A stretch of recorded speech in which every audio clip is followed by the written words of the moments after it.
What's up, guys? Welcome into another episode of the Wolverine Live Recruiting Show. I'm your host, EJ Holland, and Michigan has scored a big commitment on the recruiting trail. Andrew Marsh in a close one there as Washington made a late run. We'll talk about that and a lot more. But before we do, I want to remind you guys to like this video and subscribe to our YouTube channel for free. So get every update, anytime we drop a new video, you can get an update here on the Wolverine YouTube channel. Just click that subscribe button. It's completely free to you.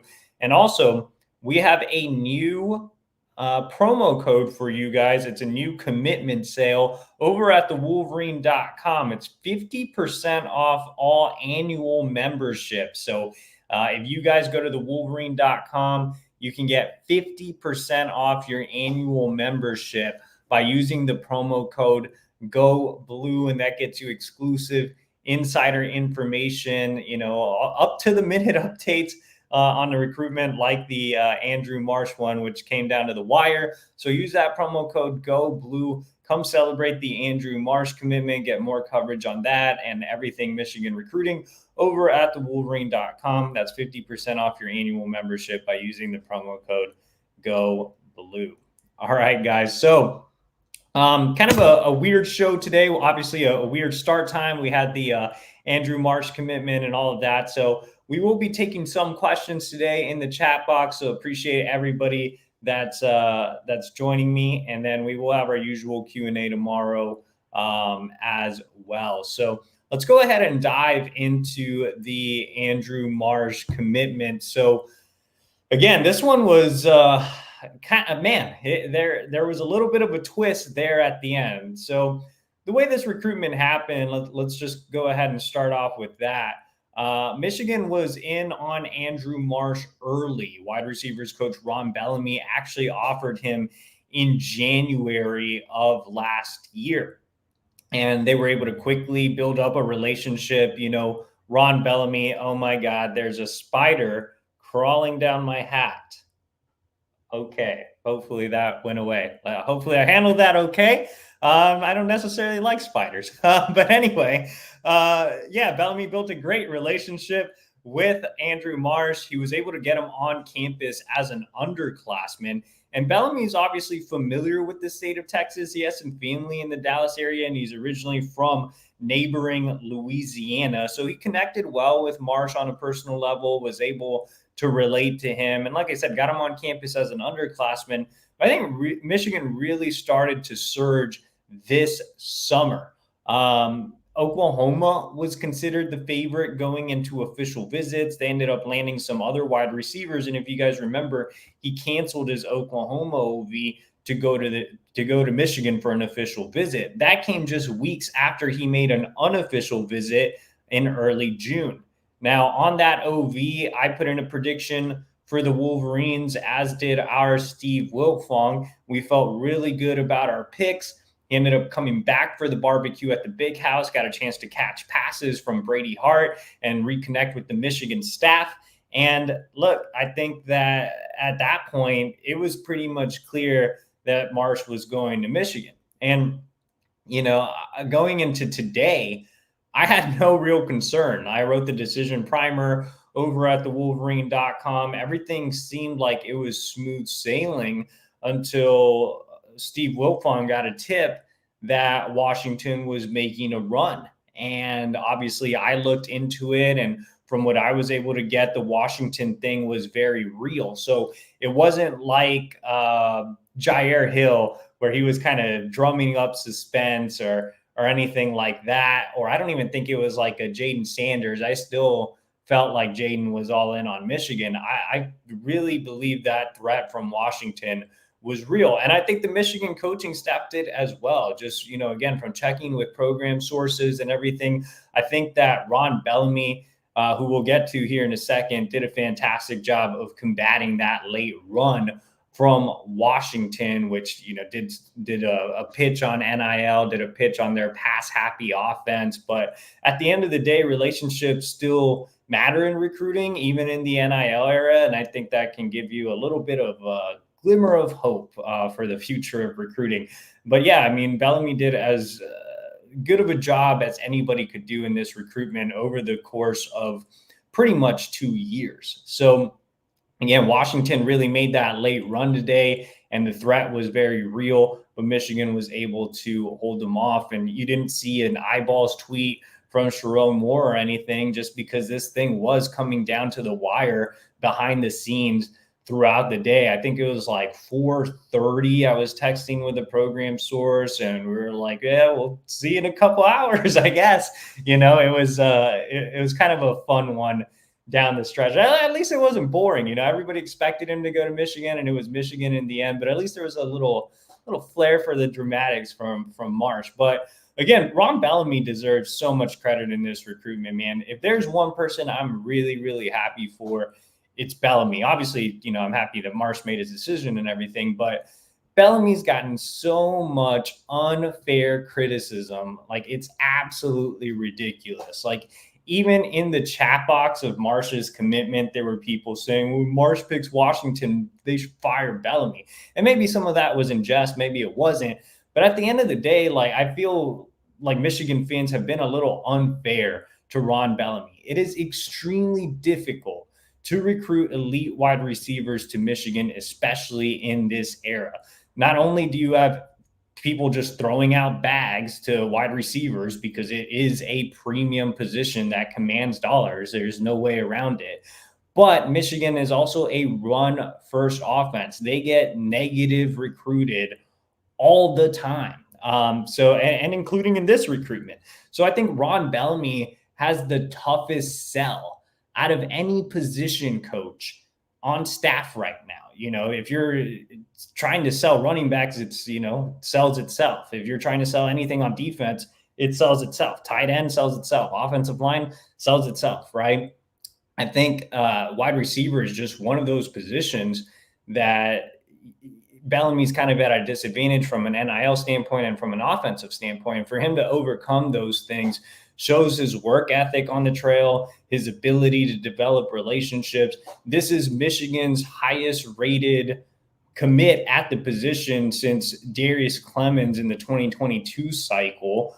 So that we're 3 cycles removed from that. And even Clemens was outside of the top 100 on the industry ranking. You see Marsh is inside the top 100 at number 87. So this is the biggest win at the position since I've been on this beat. My first class was 2020, and I don't think there was anybody in that one or 2021 that was ranked higher than Marsh. So you're having to go way back to find a receiver ranked this high. And Bellamy's always, he's always shooting his shot with highly touted players in the South. And I always see comments, Bellamy's wasting his time. Bellamy's doing this. He should be focusing on the Midwest. Well, here's your big time win in the South. And on top of that, he landed a really good one in Jacob Washington. He helped out with the Jasper Parker recruitment. I think Bellamy deserves some apologies and a ton of credit. There aren't a lot of people on this staff that are as good of people as Ron Bellamy or that work as hard as Ron Bellamy. So I think it's time to give Ron Bellamy his flowers on the recruiting trail. He deserves it. And when you look at what he did when he was coaching the secondary, I feel like a lot of people forget he was responsible for pulling in some really highly touted guys on the back end.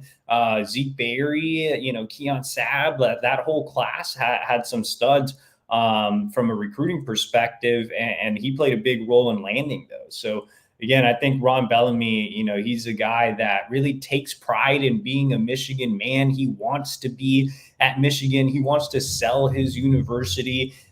He wants kids to follow in his own footsteps, leaving the South, he left New Orleans and became a great player at Michigan and now a coach. And so he wants to share that story with recruits and have them follow in that same path. And I think it's great that he's able to use that as a recruiting tool. So again, Bellamy deserving a ton of credit in this recruitment. So let's talk a little bit about Marsh as a player. Actually, before we do, let's answer a quick question here from Lester Dickerson. And he says, do you think this means we are definitely opening up the offense? Yeah, I think that Michigan offensive coordinator Kirk Campbell is definitely committed to opening up the offense. Of course, you have to have a quarterback to do that. So it'll be interesting to see where Michigan goes at the position this year and if they are able to do that. But I think for the future, especially with Brady Hart coming in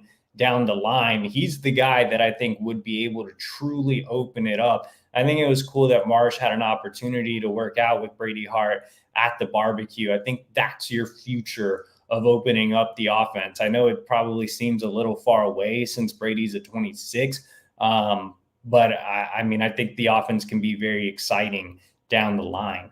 But yeah, as far as Marsh as a player, his rankings are interesting. 3 services have him ranked inside the top 75 nationally, and On3 is the lowest, having him ranked, I believe, and we're getting it pulled up here, he's ranked down into the 160, so almost 100 spot, or pretty much 100 spot difference between On3 and the other services. So here's what I'll say about Marsh. I think the biggest knock on him is his speed. He doesn't have the verified times, and I think that's what kind of limits his ranking ceiling a bit. And you've seen him drop a tiny bit on some of the other services, even though he's still really high. So I think the speed is the biggest thing that's going to be used against him when ranking him. Now, I will say that Marsh is a perfect fit for Michigan because he's physical. I mean, if you watch his tape, he's out there not just, physically in the air winning 50-50 balls. He's trying to run you over. When you're talking about yards after the catch, Andrew Marsh is able to create a lot of opportunities because he just runs guys over, literally, whether he's legit running guys over or stiff arming them. I mean, he runs with power once he gets the ball in his hands. And physicality also, like I said, from a 50-50 ball perspective, it's not really a 50-50 ball when you're throwing to Andrew Marsh. He is one of, if not the best in the air wide receiver in the country. He comes down with it more often than not. He's listed at 6'1.5", 175, but he plays bigger than that size. He plays like a 6'3" guy. He's able to win a lot of balls in the air. And, along with that comes great body control and comes really strong hands. He's a guy that can make a lot of plays short to intermediate. And again, despite the lack of speed, the power he runs with can create many yards after the catch. And he's also a guy that's a very tactical route runner. He's been on the recruiting scene for a long time. He's worked with some really good trainers and coaches, consistently does 7-on-7 work in the off season. So, he's able to create separation. He has various releases that he works out of, and just, again, very tactical route runner, checks a lot of boxes. But again, I think speed would be the biggest concern when you look at Marsh. But like I said, he's a perfect fit for what Michigan does, a perfect fit for the Big Ten Conference. He's a willing blocker in the run game, which you have to be at Michigan. And all of those boxes, I think, make him a contender to be potentially a difference maker as a true freshman. I really think he can work his way into the rotation and be a guy, right off the bat. So it's kind of my thoughts on Marsh. We can keep talking about Marsh if you guys want to, keep asking questions. But Devon Robinson says, appreciate your work, EJ. And big shout out to you, Devon, for sending a $9.99 super chat. That money goes directly to my travel budget so I can see top Michigan commits and targets across the country. And you can bet I'll be going back home to Texas to see Marsh this fall. But he says, after landing Marsh, do you think it was a mistake to prioritize Philip Wright over Taz Williams? It's tough because you have the benefit of hindsight. Hindsight's 2020, right? I think in a bubble, I would have pursued Philip Wright because of that game-changing speed. You have a bigger bodied wideout in Jacob Washington. You have a guy who I just described in Andrew Marsh that's a tactical route runner that's very physical. You're kind of the thing you're missing here is the speed. And the biggest knock on Taz was the same knock on Marsh, which was where the verified times. And so with Philip Wright, you had that running in the 10.5s in the 100 meter. Now, there was obviously big risk involved with him being a Louisiana kid and the potential for LSU to make a heavy push. And that's what ended up happening. He essentially flipped to LSU, less than a month after making a commitment to Michigan. So it was a risk. I don't disagree with it. I think in hindsight, you look back and you say, yeah, maybe they should have prioritized Taz more. But I don't think they made I think they made the best decision in that moment, and things just change in recruiting and you got to go with it. So, that's kind of my 2 cents on it. As far as what's next for wide receiver, that's a really interesting situation right now. So you have 2 commits, right? Like I just said, Jacob Washington as the bigger bodied guy, Andrew Marsh as a guy who can play in the slot or line up on the outside, gives you a little bit of versatility, but doesn't necessarily have the top end speed. So you're looking for a true replacement for Philip Wright now. And I should mention that Michigan was, going for gold here and trying to get Jerome Miles, another big-bodied wideout who's an absolute freak, runs a 10.3 100 meter, surprisingly left Michigan out of his top 5. So it no longer looks like Jerome Miles is going to be an option moving forward. Now, Jerome Miles was a luxury more than a necessity given the Jacob Washington commitment. So, it looks like he's trending to Utah.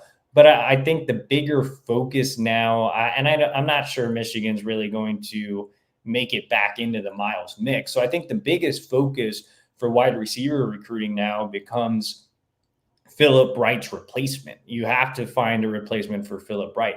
And I don't think you can just recruit any slot receiver. Now you have a true need for speed. Like I said, and I wasn't trying to do a pun there, but look, I think that when you have a guy that has the size of Washington, when you have a guy with the skill set of Marsh, your third receiver take in this class has to be a guy that runs anywhere, sub 10.8 preferably. You have to find a guy with legit verified speed. And that's going to be a difficult task for Ron Bellamy moving forward.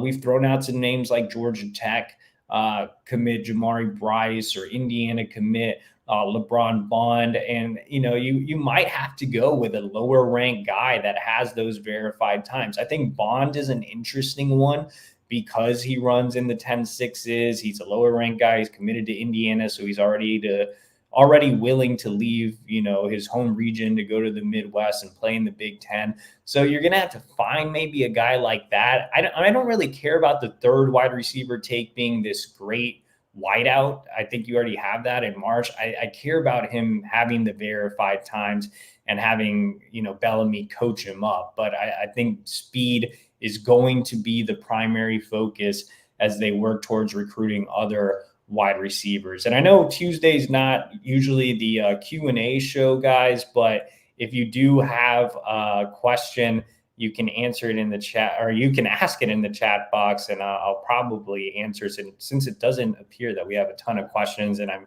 flying solo today since our Zach Libby could not make it tonight. But before we move on to our final topic, I do want to give you a message from one of our sponsors, and that's Game Time.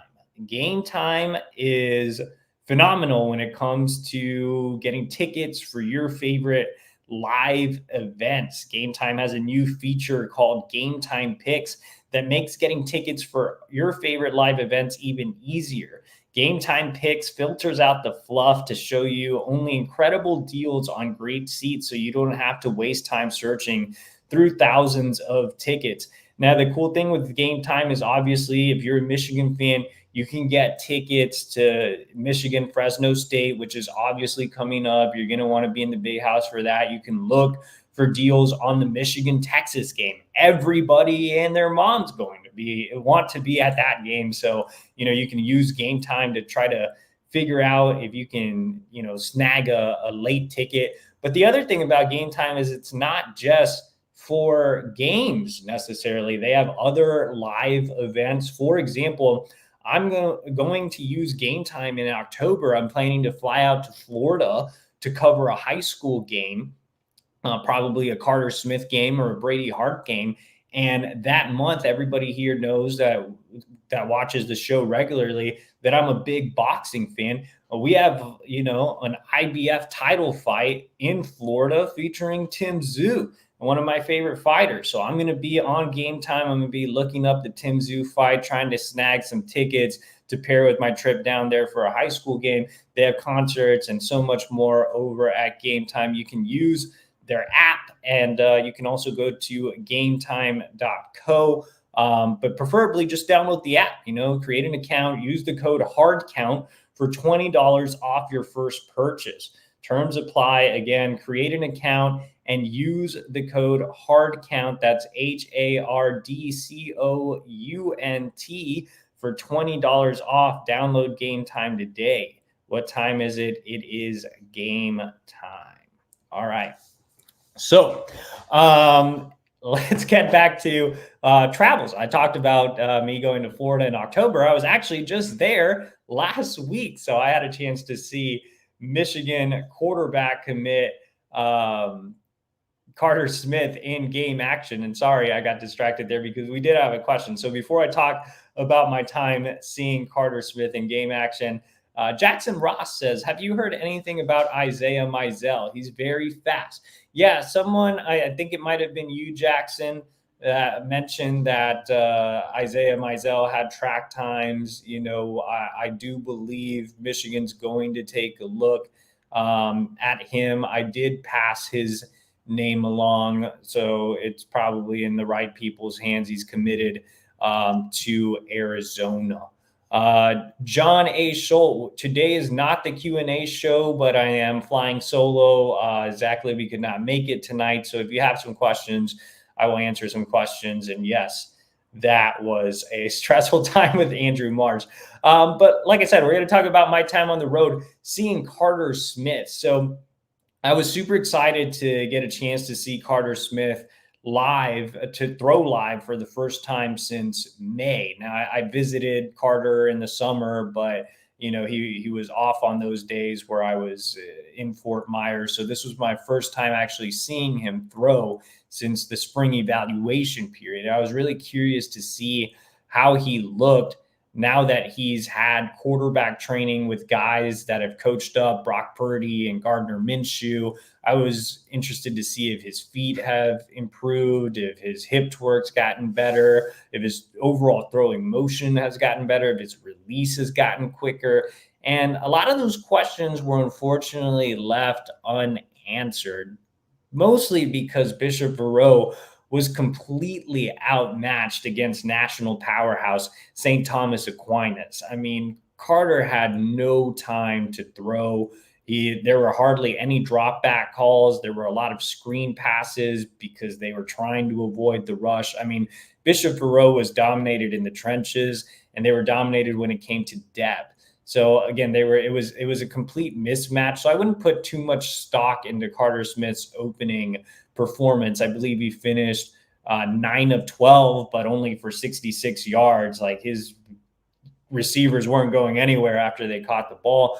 He had 56 yards on the ground. Really only played 2.5 quarters because they had a running clock in the second half. So yeah, it was not the best game to see him in. So I'm planning to go back in October to get another look at him and to see if he's progressed. But I think with Carter, you have to keep in mind, I don't want to call him a project, but I think you have to keep in mind that he is a bit of a work in progress. This is one of the most dynamic dual threat quarterbacks in the country. He was the Gatorade Player of the Year in the state of Florida last season. He is a dynamic runner, one of the best runners I've covered at the quarterback position, probably the best maybe since Kyler Murray. So I do feel like Carter still has a ton of upside. The arm strength is obviously there. He threw in the 90s as a sophomore playing baseball. But I think with Carter, it was, can you take that next step as a pure passer? And he put in all the work this summer to do that. But we didn't get to see any of it on Friday just because, it was a complete mismatch. St. Thomas Aquinas is a 7A school in Florida. And again, a national powerhouse, a top 10 school nationally in the preseason rankings. Bishop Verreau, a 2A school. So just a huge difference in numbers, again, difference in the trenches, difference in depth. And so there weren't a lot of takeaways from seeing Carter. And I know a lot of people watch the live stream or watch some of my clips. I don't think, again, you can take away too much from it. I think we have to wait and see until the competition evens out later in the season. So really excited to go back in October to see him, once he's playing against even competition, once he's had a little bit more time to settle in. And like I said, I'll be down there using Game Time and watching the fights as well. So make sure to use Game Time. Looks like we have a few questions before we head out tonight. John A. Schultz says, EJ, besides CJ Sadler, Greg Patrick, and the tight ends, who are the 26 in-state kids that Michigan is looking at? Are they looking at Vitti still? I think those are the guys right now. Marcello Vitti's on the radar, but he's not necessarily a guy they're making a top priority on the back end. Right now, Michigan just landed a true nickel in Kainoa Winston, so I'm not sure if they'll go that route or not, but he's staying on the radar. But I think the main guys to know are definitely Sadler, Patrick, and the tight ends. John A. Schultz back with another one. He says, EJ, speaking of 26 in-state players, I noticed UM hasn't offered Ben Nichols. Why haven't they? Will they? Yeah, so Ben Nichols is pretty highly rated. He's an in-state kid, but there are a lot of interior offensive linemen on the board. They brought him in for camp. They're continuing to evaluate him.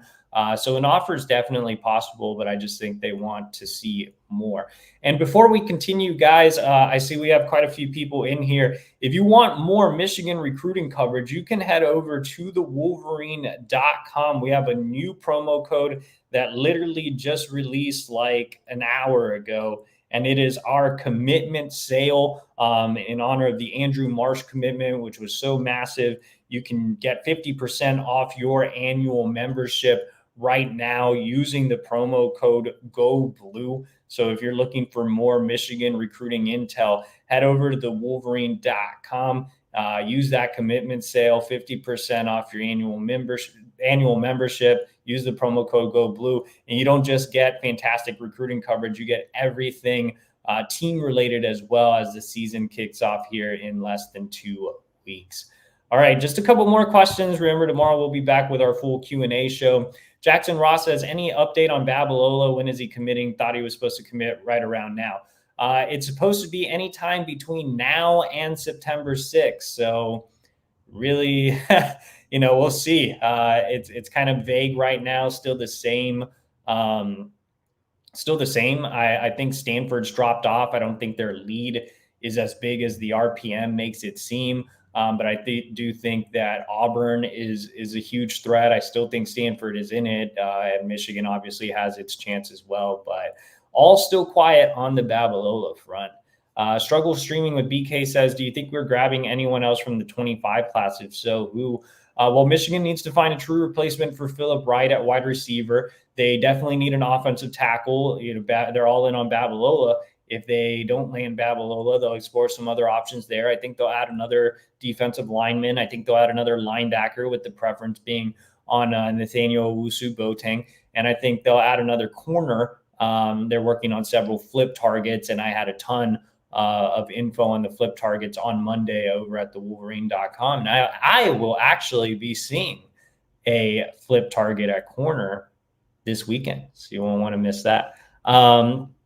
John A. Schultz with the last question of the night. He says, would the Wolverines still have had the commitment sale if Marsh committed to Washington?